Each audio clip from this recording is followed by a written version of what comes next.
ये टूल्स में हमारे टूल्स हैं, ये यहाँ से pen tool, BSPL line tool, poly line tool and 3 point curve tool. कल हमने बात की थी ना, अगर हमने स्ट्रेट लाइन ड्रॉ करनी हो तो हम इससे ड्रॉ करते हैं, और अगर हमने कर्व लाइन ड्रॉ करनी हो तो हम बेजियर लाइन से ड्रॉ करते हैं। याद है ना, जो कर्व से मुख्तलिफ शेप्स वाली लाइन थी हमने ड्रॉ की थी।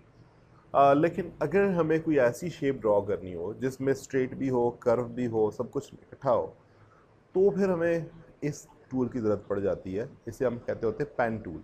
ये दोनों का मिक्सचर होता है। आप इससे कर्व भी ड्रा कर सकते हैं और आप इससे स्ट्रेट लाइन भी ड्रॉ कर सकते हैं। कैसे काम करेगा, और ये अगर आप फर्स्ट पॉइंट और एंड पॉइंट को मिला दें तो वो शेप भी बन जाती है। लाइन एंड शेप में आपको डिफरेंस मैंने बता दिया था। अब देखें, पेन टूल लें और आप पेन टूल लेके ऐसे लाइन ड्रॉ करते जाएं तो देखें स्ट्रेट लाइन ड्रॉ होती है। अगर आपको ऐसे कुछ करना है तो ये भी देखें कर्व लाइन। अगर आप जाके ना लाइन छोड़ने से पहले माउस की क्लिक दबा दें तो ये कर्व को ले लेता है। तो आप इसकी मदद से क्या कर सकते हैं, कर्व भी ड्रॉ कर सकते हैं। सो आपके पास कर्व भी यहाँ पे मौजूद रहती है। तो अगर आपने ऐसी कोई लाइन ड्रॉ करनी है जिसमें स्ट्रेट लाइंस भी हों और कर्व भी हों, तो आपको चाहिए होता है, ठीक है, ये पेन टूल। इसकी मदद से आप ड्रॉ कर सकते हैं इस लाइन को। देखिए, अगर ये कॉर्नर्स इसके जॉइन नहीं है ना, कर्व कॉर्नर्स जॉइन नहीं है, तो ये शेप नहीं है। लेकिन अगर आप इन कॉर्नर्स को क्या कर देते हैं, ज्वाइन कर देते हैं, बाद में ये वाली टूल लेके ना इनको आप ऐसे ज्वाइन भी करा सकते हैं। सो क्या हो गया, अब वो उसके अंदर फिल आ गया, इट मीन वो शेप में कन्वर्ट हो गई। तो ये आपके पास दोनों का कम्बो होती है। बहुत ज़्यादा ज़रूरत पड़ती रहता है, हम इससे शेप्स वगैरह बनाने का काम भी कर लेते हैं और लाइंस वगैरह ड्रॉ करने का काम भी कर लेते हैं। इसमें वो कंट्रोल वगैरह भी आपको नहीं पकड़ना पड़ता कि कंट्रोल पकड़ के सीधी लाइन ड्रॉ होगी। अगर आप चाहते हैं इससे आप तंग होते हैं तो आप इससे ड्रॉ कर लिया करें, नो प्रॉब्लम। उसके बाद एक और लाइन होती है BSPL लाइन, ठीक है। ये लाइन पता क्या करेगी, ये भी इस तरह से काम करती है। फॉर एग्ज़ाम्पल यहाँ पे एक शेप है और मुझे यहाँ पे जो लाइन ड्रॉ करनी है और वो लाइन है जी हमारी BSPL लाइन। तो मैं चाह रहा हूँ यार, ये मेरी लाइन यहाँ से शुरू हुई है और फिर यहाँ पे जाए, ठीक है। और देखें, जो पॉइंट मैंने यहाँ पे लगाया है ना, तो ये उस लाइन पॉइंट को पकड़ रही है। ये लाइन वहाँ पे कर्व आ रहा है, ठीक है, जो पॉइंट। अगला पॉइंट मैं यहाँ पे लगा देता हूँ तो ये यहाँ से भी क्या करना शुरू कर देगी, कर्व करना शुरू कर देगी। अगर मैं यहाँ पे एक और पॉइंट बनाना शुरू करता हूँ तो ये यहाँ से भी। सो बहुत मज़े के कर्व जो है ना, ये लाइन ड्रॉ कर लेती होती है। इस तरह से उस टेढ़े टेढ़े कर्व या बिल्कुल स्ट्रेट कर्व नहीं होते। सो बहुत इजी से कर्व बनाने के लिए आपको ये BSPL लाइन का इस्तेमाल करना पड़ जाता है, ठीक है। तो आप इसको ज्वाइन भी कर सकते हैं। तो देखें, ये वाला जो कर्व आया वो उस पॉइंट के नज़दीक नज़दीक कर्व आया जो आपने क्या किया था, ड्रॉ किया था। तो इस तरह के कर्व वगैरह बनाने के लिए हम इस BSPL लाइन का काम करते हैं। लेकिन मैं आपको एक और चीज़ बता दूं यहाँ से, नॉर्मल हमारे काम में कोरल जो हम ग्राफिक्स वाला काम करते हैं उसमें तो ये 4 टूल हमें कहीं ज़रूरत पड़ते ही पड़ते हैं। ये वाली जो 3-4 टूल है ना, ये कोरल से लोग ऑटोकैड मैप्स वगैरह बनाने का काम भी करते हैं। ये जो बिल्डिंग्स, घरों के मैप्स होते हैं, तो बहुत ज़्यादा ये उनको सपोर्ट कर रही होती है। ये BSPL लाइन, पोली लाइन अभी मैं आपको बताता हूँ, और 3 पॉइंट कर्व लाइन ये हमें बहुत कम यूज़ में मिलेंगी। बट आपको पता होना चाहिए कि हम इनसे इस तरह की ज्योमेट्रिकल शेप्स बना सकते हैं। अगर आपको कोई ऐसी कोई शेप बनानी पड़ गई है इन केस जिसमें मेजरमेंट है, जिसमें कर्व्स हैं, सो आप उसको ईजी यहाँ से बना सकते हैं। और इसके बाद एक और टूल आ रही है पोली लाइन, नज़र आ रहा है आपको, पोली लाइन। पोली लाइन भी एक लाइन टूल ही होता है। ये कंटिन्यू लाइन होती है। पता क्या, ये लाइन कंटिन्यू लाइन से मतलब ये है कि आपने यहाँ से लाइन लगाई, फिर आगे क्लिक किया, फिर लाइन लगाई, फिर क्लिक किया, फिर क्लिक किया, फिर क्लिक किया, जिधर जिधर आप जाते जाएंगे तो ये लाइन कंटिन्यू रहेगी और एट द एंड ये एक ही लाइन कंसिडर होगी। अगर आप नॉर्मली वो जो फर्स्ट वाली लाइन है उसको यूज़ करते हैं, देखिए फ्री हैंड को यूज़ करते हैं, आपने यहाँ से कि यहाँ दूसरी क्लिक की तो आपकी लाइन ही वहाँ पे क्या होगी, हैंड होगी। फिर आपको नोड सा जोड़ना पड़ेगा, फिर आगे जाना पड़ेगा, बड़ी केयर से आपको उन लाइनों को कंटिन्यू रखना पड़ेगा। तो ये लाइन ऑटो पे कंटिन्यू होती है, जहाँ पे आप डबल क्लिक करेंगे तो वहाँ पे ये लाइन एंड हो जाएगी, ठीक है। तो अगर आपने ये पॉइंट जोड़ दी इधर ला के तो ये एक शेप होगी, आपको कोई मसला नहीं होगा। और कल को हम इसको ना, ऑटोकैड में इसका बड़ा यूज़ होता है, ऑटोकैड मैप्स में। जब आपकी शेप, जब आप किसी चीज़ को 3D में कन्वर्ट करते हैं, 2D तो आपको ये लाइन से नज़र आते हैं ना, 2D मैप्स जो होते हैं, जब उनको 3D उनकी हाइट उठाई जाती है तो फिर आपकी ये पोली लाइन लगी होगी, कंटिन्यू लाइन। अगर उसमें ज़रा सा भी गैप होता है, जैसे हमारी शेप में आ जाता है, वो फिल नहीं होती। ऐसी 3D भी नहीं होती ऑब्जेक्ट। 3D देखी है ना कभी आपने, ऐसे 3D मैप्स देखे ना, जैसे ये हम ये देखें उसमें ऑटोकैड में आपके पास एक 2D मैप्स होते हैं और एक 2D, ये मैं कहता हूँ हाउस मैप्स, ठीक है।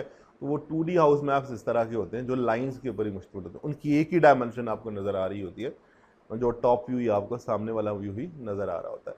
लेकिन अगर मैं आपको यहाँ से बताता हूँ कि अभी हम उस मैप को बाद में फिर क्या करते होते हैं, 3D व्यू कहते हैं। अब 3D व्यू ये होता है, ठीक है। तो आप उसकी सारी वो जो डायमेंशन उसको ऊपर उठा देते हैं, देखें ये वाला ये वाला ये वाला, ये अब 3D मैप है। वही मैप है, उसको उसने क्या किया हुआ है, 3D शेप में कन्वर्ट किया हुआ। सो हमने अगर इधर 3D में कन्वर्ट करना होता है किसी चीज़ को, फॉर एग्जांपल मेरी ये बाउंड्री थी, इस तरह का मेरा प्लॉट था, तो मैं चाह रहा हूँ मैंने ये 4 दीवारी लगा दी है, तो इसको मैं 3D में कन्वर्ट कर दूँ, ठीक है। तो यहाँ पे भी ये कोरल भी हमें ये सपोर्ट करता है कि हम इसको भी 3D में कन्वर्ट कर लें। तो ये यहाँ पे बाद में आके एक टूल आएगा एक्सट्रूड, एक्सट्रूड करना होता है। ये वहाँ पे ऑटोकैड में भी एक्सट्रूड ही होता है, इसको एक्सट्रूड करके ऊपर उठाते हैं। ऐसे ऊपर उठाएंगे तो ये हाइट उठ जाएगी कितनी की, 20 फुट की हाइट आ जाती है। मैं इसको 10 कर देता हूँ, इतनी ज़्यादा नहीं चाहिए। और इस पे ना एक और डबल क्लिक मारे ना तो आपको पता चलेगा कि हाँ जी अब तो ये लाइन जो है ना ये वो उस तरह से नहीं रही, ये इसकी हाइट हो गई। ये देखें ये यहाँ पे वो लाइन थी और ये ऊपर वाली इसकी लाइन आ गई। लेकिन ये अभी आपको ब्लैंक है तो इस तरह की नज़र आ रही है। हम इसमें फिलिंग कर सकते हैं, कलर फिल कर सकते हैं। ये देखें जैसे उधर वो फिल हुए थे, तो आप कोई सा भी कलर लेके ना इसमें फिल कर दें। सो अब आप देखें तो पहले आपकी जिस लाइन थी, ये देखें 10 एक लाइन थी, लेकिन अब वो क्या हो गया, इसकी हाइट इतनी ज़्यादा हो गई। हम इसको कम भी कर सकते हैं, ये देखें और कम कर दें थोड़ी, तो आपको ये अब अंदाज़ा हो जाएगा कि ये क्या हो गया, ये 3D में कन्वर्ट हो गया और ये इसकी हाइट उठा ली है, ठीक है। ऑटोकैड ये घरों के मैप बनाने के लिए, हाउस मैप, बिल्डिंग मैप्स और इस तरह का सॉफ्टवेयर इस्तेमाल होता है, जो वो भी ग्राफिक्स ही होते हैं, लेकिन वो स्पेशली आर्किटेक्ट्स लोग यूज़ करते हैं जो घर का नक्शा बना रहे हैं, ठीक है। आपने कोई रोड बनानी है, आपने कोई ये GIS मैप्स, आप ये गूगल मैप्स नहीं देखते, तो ये इस तरह के मैप्स बनाने के लिए रोड्स हो जिसमें इस तरह की चीज़ें इन्वॉल्व हो जाए, तो उसके लिए इसका इस्तेमाल करते हैं। कुछ लोग इसका भी यूज़ कर लेते हैं, कोरल का भी यूज़ करते हैं। मैंने बहुत सारी जगहों पे देखा कुछ लोगों को ना ऑटोकैड की जगह पे वो इसका यूज़ कर रहे थे। इवन मैंने दुबई में ऑटोकैड, हाँ। तो और ये जो आपको मैंने मैप नहीं दिखाया, ये ऑटोकैड में बने होते हैं। वो स्पेशल सॉफ्टवेयर इनके लिए होता है ना, ज़्यादा सपोर्टिव होता है, ठीक है। हाँ घरों के नक्शे बनाते हैं, मैकेनिकल के भी नक्शे इसमें बनते हैं। अच्छा ये जो जैसे 3D या 2D मैकेनिकल मैप्स, ठीक है, मैकेनिकल मैप्स या मैकेनिकल डिज़ाइन, ठीक है। ये 3 तरह का होता है। अच्छा ऑटोकैड एक आर्किटेक्चरल होता है, एक मैकेनिकल होता है और एक इलेक्ट्रिकल होता है। अच्छा ये जो घरों के जो हाउस वायरिंग बड़े बड़े प्लाजों की होती है, तो वो भी उसमें पहले डिज़ाइन की जाती है, फिर उसको डिज़ाइन, ठीक है। ये तो देखिए ये जितनी मशीनरियाँ डिज़ाइन होती है, ये आपने देखा गाड़ियों के जो पुर्जे होते हैं, ये जितने पुर्जे हैं, फर्नीचर है, ये भी ये पहले डेफिनेटली पहले उनको डिज़ाइन किया जाता है, ठीक है। ये पूरी पूरी गाड़ी जो बनाई जाती है ना, उसका एक एक कंपोनेंट बना के उसको इसी मैकेनिकल ऑटोकैड में जोड़ा जाता है। फाइनल होता है, टेस्टिंग उसकी होती है वहाँ, वाकई ये सारी चीज़ ठीक है, फिर उसकी मैन्युफैक्चरिंग होती है, उसके बाद उसकी मैन्युफैक्चरिंग होती है, मतलब सो डिज़ाइनिंग ये पहले है, ठीक है। ये भी होता है और इलेक्ट्रिकल मैप्स भी होते हैं, इलेक्ट्रिकल ऑटोकैड मैप्स। वो पूरे घर की ना इलेक्ट्रिक के सिस्टम को जो है ना वो डिफाइन कर दिया जाता है कि जी अब आपके यहाँ पे ये वाले पॉइंट लगेंगे, ये वाला आपका हाउस मैप, और वहाँ पे इस तरह की लाइटिंग होगी, वहाँ पे स्विच होगा, वहाँ पे ये होगा, वहाँ पे वायरिंग होगा। और छोटे मोटे लेवल पे करते हैं ना, बड़े लेवल पे जो बड़े प्लाजा होते हैं, बड़ी बिल्डिंग्स होती हैं, तो जुगाड़ करते हैं ना, ये तो जुगाड़ करना होता है। तो आप अगर बाहर शायद टेस्ट देने जाए ना, तो वो आपके सामने पहले मैप रखेंगे ऐसा, ये बताओ ये क्या है, ये देखें ये सारा हाउस वायरिंग का वो जो ये पहला मैप होगा, ऑटोकैड का मैप होगा, जो ऑटोकैड वाले ने मैप बनाया होगा, ये वो मैप लेंगे, ये रूम है, इसमें कितनी लाइट्स होंगी, उसको ये पॉइंट आउट करेंगे इनके साथ। ये देखें इधर इनकी वायर और इनका ये सारा कुछ शो हो रहा है, ठीक है। यहाँ पे फैन के लिए ये छोड़ा हुआ, ये ऊपर बॉक्स है, जो फैन बॉक्स होता है ना, सारा ये घर की वायरिंग का सबका दिल जो होता है ना, वो ऊपर फैन बॉक्स में होता है, वहाँ से वायर्स बिछाई जाती हैं इधर उधर, ठीक है। तो ये देखिए मेन वो पॉइंट यहाँ पे आपको नज़र आ रहा है, हर एक के सेंटर में आपको यहाँ पे। सो बट ये मुझे तो पता है इनका, लेकिन चीज़ों का, लेकिन मतलब देखो वो सबसे पहले ये मैप सामने रखते हैं, चलो इसको एक्सप्लेन करो ये क्या है, ठीक है। तो ये दुबई में जब तक आप इसको नहीं समझते तो फिर आपको जॉब सब नहीं मिलती उसकी इलेक्ट्रिक वाली। हम तो इसमें लग गए। अच्छा, वीडियो हमारी लंबी हो जाएगी जी। उसके बाद आ जाते हैं पॉलीलाइन की समझ आ गई, और फिर आ रहा है जी 3 point curve tool. 3 point curve tool is also a half circle, ये आधा सर्कल होता है। मतलब आपने ये, मैंने पहले आपको कहा कि ये सारे ऑटो कैड से रिलेटेड टूल्स होते हैं। आपने अगर अपने डोर के ऊपर ऐसे कर्व देना, आपने देखा होगा हमारे ऊपर गोल ऐसी चीज़ बने, खिड़की के ऊपर गोल कर्व देना है, ठीक है, तो आप इसकी मदद से क्या कर सकते हैं, इसको ऑटो कैड में आर्क कहते होते हैं, मतलब इसको आर्क का नाम दिया जाता है। आर्क हाफ सर्कल होता है, सर्कल को आधा काट दें तो बस वो रह जाता है। तो इसमें, हाँ ठीक है, तो इसमें बहुत इजी से ये बन जाता है ये वाला ये जो 3 पॉइंट कर्व टूल होता है। इससे कैसे आपने ये 3 पॉइंट कर्व लेना है। फर्स्ट पॉइंट इसका ये आएगा जहाँ से हम शुरू करें, सेकंड पॉइंट इसका जहाँ तक इसकी विड्थ होगी वहाँ तक होगा। अब हम इसको पता है क्या करेंगे, अब आपने इसको इधर छोड़ना है तो इधर कर्व बन जाएगा, और इधर छोड़ना है तो क्या हो जाएगा, इधर कर्व बन जाएगा, ठीक है। तो मैं इसको ना टॉप पे इतना छोड़ दूँगा, इतना हाइट पे हमने कर्व बना, तो देख ले ये वाली जो चीज़ होगी वो ऊपर आपको डोर के ऊपर या विंडो के ऊपर आपको कर्व बना के। वैसे ये क्या चीज़ है, अगर इस लाइन को उठा के बाहर लेके आए तो ये देखिए ये क्या है, जैसे कर्व सी लाइन ही है, ठीक है। तो ये कर्व लाइन बनाने के लिए हम किसका यूज़ करते होते हैं, हम इस पॉइंट का यूज़ करते हैं, ठीक है, इस टूल का यूज़ करते होते हैं। तो वैसे नॉर्मली कोरल में हमें बहुत कम ही शायद इनकी ज़रूरत पड़े, आपके इस डिज़ाइन वाले में हाँ कहीं इस तरह की लाइन शाइन शो करनी है तो वो अलग केस है। वो हम नॉर्मल उससे भी वो जो कर्व लाइन है लगा के उसको भी टेढ़ी कर सकते हैं, दूसरी को भी कर्व करके टेढ़ी कर सकते हैं। हम इसमें कर्व वाला दे सकते हैं, जो जैसे मैंने नीचे आपको कर्व लगाने का कहा था कि हम इससे एनवेलप से भी पकड़ के क्या कर सकते हैं, कर्व कर सकते हैं। तो बहुत सारे तरीके हैं एक ही चीज़ को बनाने के, ठीक है। उसके बाद ये 3 छोटे छोटे टूल हैं, आप ये आज ये भी करवा देता हूँ मैं। एक ये छोटे तो नहीं है, इसमें अंदर काफ़ी सारी चीज़ें। ये पहले नंबर पे ये टूल आ रहा है, आपको नज़र आ रहा है आर्टिस्टिक मीडिया टूल। तो बड़ा इंपॉर्टेंट टूल है। इसके अंदर ना कोरल की बहुत सारी लाइब्रेरी पड़ी हुई है। लाइब्रेरी मतलब कुछ शेप्स की, डिज़ाइंस की लाइब्रेरीज़ हैं जो आप अंदर ही अपने डिज़ाइन में उनको क्या कर सकते हैं, यूज़ कर सकते हैं। आप कैसे, पहले आप इस टूल पे क्लिक करें, ठीक है। जैसे ही आप इस टूल पे क्लिक करेंगे ना तो देखिए आपको ऊपर यहाँ पे ना 3-4 टूल्स नज़र आ रहे हैं, ठीक है। ये वाले टूल्स, इनके अंदर बहुत सारी लाइब्रेरी पड़ी होती है। पहले नंबर पे ये पड़े होते हैं प्रीसेट्स।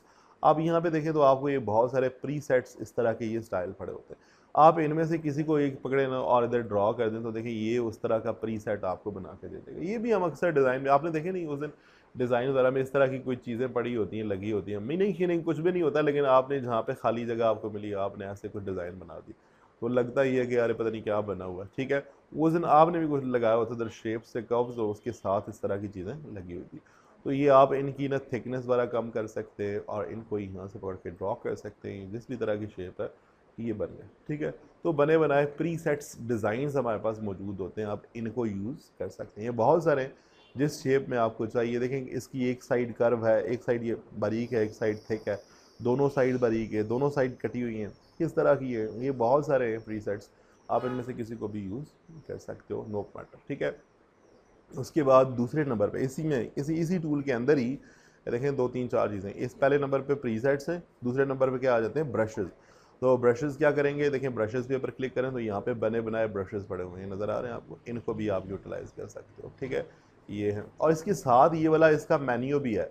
ये देखें ये आर्टिस्टिक कैलीग्राफी है, ठीक है। इसके अलावा ये स्क्रॉल्स हैं और इसके अलावा स्प्लिटर हैं। तो ये जिस तरह की आप चीज़ चूज़ करते जाओगे उसी तरह के ये ब्रशेज़ आपके ड्राइंग में आपके पास मौजूद हैं। देखिए इस तरह की चीज़ें कौन ये बनाता रहे, ये बने बनाए ऑलरेडी आपको मिल जाते हैं, इस तरह की चीज़ चाहिए, ठीक है। तो आप लगा दें, आपके पास ये मौजूद रहते हैं। ये क्या है जी, ये ब्रशेज़ हैं। नेक्स्ट इसके अलावा एक और आ जाए तो यहाँ पे स्प्रेयर, बहुत मज़े की चीज़ होती है। स्प्रेयर में आए तो स्प्रेयर ऑब्जेक्ट्स होती हैं इस तरह की, ये बहुत सारी, इसमें भी बहुत सारे हैं। देखिए ये ब्रश स्ट्रोक है, आप इसमें फूड के ऊपर आ जाएं तो देखिए आपको फूड वाली चीज़ें मिल जाएंगी, ये देखें बहुत सारी, ठीक है। तो आप अपने डिज़ाइन करें तो आपके डिज़ाइन के अंदर यहाँ पे ये बनी बनाई चीज़ें आपको बहुत सारी मिल सकती हैं। 1 है, 2 है, 3 है, ये देखें और बहुत सारी हैं। आपको टॉफ़ियाँ शाफ़ियाँ चाहिए, आपको बहुत कुछ चाहिए, ठीक है। और ये देखें फूड मेन्यू में आप देखो ये मोज़ैक ऑब्जेक्ट्स है, ठीक है। तो आप देखें तो आपको बहुत सारी ऑब्जेक्ट्स और मिल जाएंगे, ठीक है। तो आपको ये देखें वो सोशल मीडिया वाले आइकन वाला मिल जाएंगे, तो आप इनको यूज़ कर सकते हैं अपने ड्राइंग के अंदर। मैंने पहले कहा था इट्स अ लाइब्रेरी, ये आपके पास काफ़ी सारी लाइब्रेरी है, इसको आप यूज़ कर सकते हैं। इसको एक्सप्लोर करेंगे तो आपको पता चलता रहेगा, फिर याद रखेंगे यार ये चीज़ें मेरे पास हैं ऑलरेडी, आपको बाहर से उठाने की ज़रूरत नहीं पड़ती है। ये ऑब्जेक्ट ये इसका नाम था, इस टूल का नाम है आर्टिस्टिक मीडिया टूल। हाँ ठीक है, इसके अंदर ब्रशेस, इसके साथ ये स्प्रेयर्स होते हैं, स्प्रेयर्स, इनको स्प्रेयर ऑब्जेक्ट भी कहा जाता है।